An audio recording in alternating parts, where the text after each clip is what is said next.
Tuan-tuan, kalaulah kita bergaduh dengan jiran, bermusuh dengan jiran, membenci jiran, maka itu pun tanda tak sempurna keimanan.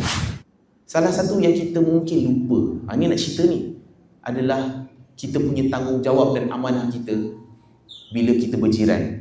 Yang ni pun banyak kita akan sangkut kat pada masyarakat. Ni belum cerita lagi pasal mak ayah, pasal anak-anak lagi banyak. Siapa dia orang yang menjadi jiran kita? Jiran kita ni adalah mereka yang duduk 40 buah rumah. Kanan, kiri, depan, belakang. Kalau duduk apartmen, kalau duduk kondo kat KL tu, atas, bawah, 40 lah.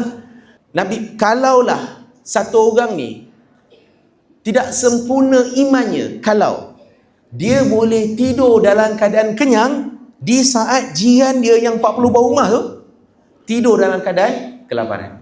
Tak sempurna iman. Walaupun semayang tahajud 100 rakaat, walaupun zikir terapung sampai ke langit, walaupun baca Quran 60 juzuk sekalipun, tak sempurna iman.